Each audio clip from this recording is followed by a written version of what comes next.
Hey, so this is the final part of defining Black feminism. And this is part 3 and 4 of the article of the statement, a very powerful statement, which is problems in organizing Black feminism and Black feminist issues and practices. So the first thing to talk about in this section is the fact that it's difficult. And it's difficult to say that you're a Black feminist because there's so many negative connotations that really carry over from white feminism. When people say you're a feminist, like, well, you're a lesbian, you hate men, blah blah blah. So for imagine you be a Black woman, you say that, and they're like, what? You're a lesbian, you hate Black men, basically. That's what comes out. Haven't you heard that? So they say that it's difficult because we fight oppression based on class, sex, and race. And so if it's difficult for a woman, she knows that, someone's being a sexist or being misogynistic, but, to deal with that and coming from a place of class and a place of race, it's difficult for people to really combat all those things together. That's been one of the difficulties. What else do they say? That's really one of the first things. We're all damaged people merely by virtue of being Black women. Black women, there's an unspoken epidemic of depression going on. It's hard. People talk about how hard it is being a Black man in this country, which I'm never going to take that away from them. It's difficult. But it's very difficult being a Black woman. And then having other people tell you who you are and how you should be, it's very difficult for women. So it's just women, if you're already living a difficult life, it's hard to really be political at the same time. You're just trying to survive. You're just trying to make it. It's also, feminism is nevertheless very threatening to the majority of Black people because it calls into question some of the most basic assumptions about our existence, that gender should be a determinant of power relationships. And then it goes into something that was written by a Black man about the equality of Black men and women. I asked someone once, a guy, did he think men and women were equal? And he told me no. He was a brother dude. Like, he told me no. I saw red. I don't even remember how I reacted. I just saw red. I was like, what did he just say? He said, it's me as a woman. They don't have a problem saying that. Someone just don't think that way. Let's see. The material conditions of most Black women could hardly lead them to accept both economic and sexual arrangements that seem to represent some stability in their lives. Most Black women have a good understanding of both sexism and racism, but it's difficult. But because of the everyday constrictions of their lives, cannot risk struggling against both of them. We're just out here trying to survive, trying to figure out who we are.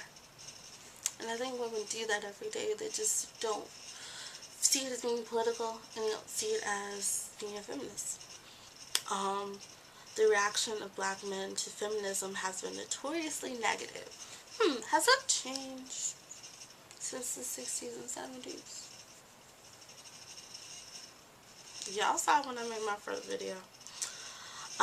They're of course even more threatened that Black women, by the possibility that Black feminists might organize around our own needs. They realize that they might not only lose valuable and hardworking allies in their struggle, but that they might also be forced to change their habitual sexist ways of interacting with and oppressing Black women. What did you just say? Yes, I said it.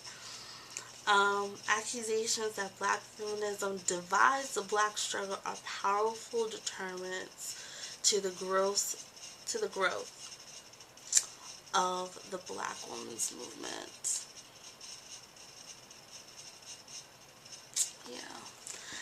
And it goes on to say that, even though there have been so much negativity toward the movement, that black women have still come along, and that they still fight. They, they know that they want to change in their lives, and they know that they've been oppressed by all kinds of systems, and that they want something different for their lives.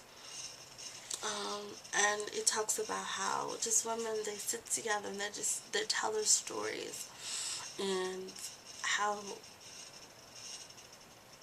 that kind of frees you a little bit, because you know that, man, I'm going through this. You know that someone else is going through it with you. I think that's the power of women, being able to relate to one another. Um,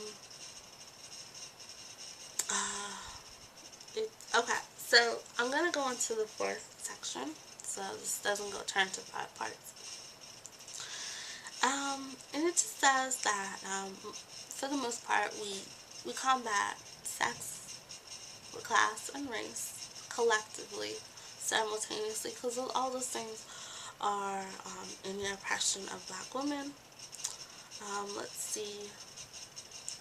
We might, for example, become involved in working place organizing at a factory that employs third-world women, or pick a hospital that is cutting back on already inadequate healthcare for third world community, or set up a race crisis center in the black neighborhood.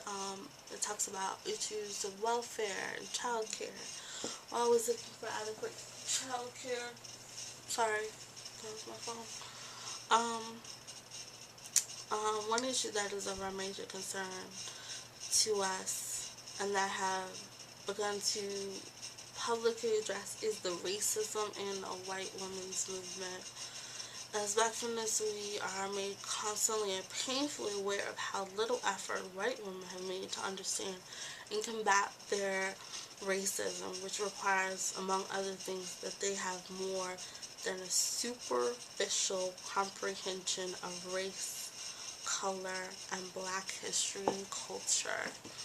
I think this is what some of the pro-black men are looking for, that yes, there has always been racism in the white feminist movement, that when it comes to the history of women's studies, that there's always been a token black woman, but there hasn't been really a push by white women to have black women involved in the liberation, because there was funding by certain corporations in the white women's liberation, and they were afraid that some of that funding would be taken away if it became too colorful, if you know what I mean.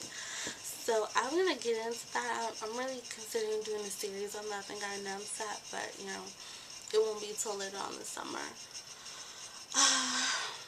Eliminating racism in the white women's movement is by definition work for white women to do, but we will continue to speak and demand accountability on this issue. And that's really where it ends. As black feminists and lesbians, we know that we have a very definite revolutionary task to perform, and we are ready for the lifetime work and struggle before us. And these are, this is a wonderful book. These are my foremothers, and the fact that they were such a beautiful collective piece to leave for the younger generation is very powerful. So I just want to say thank you for watching this. I hope that I've answered some questions. I hope I've combated some stereotypes. There's links to read the whole article. It's very, very powerful. It's something I really kind of base my life on, and it opened up a whole new consciousness for me.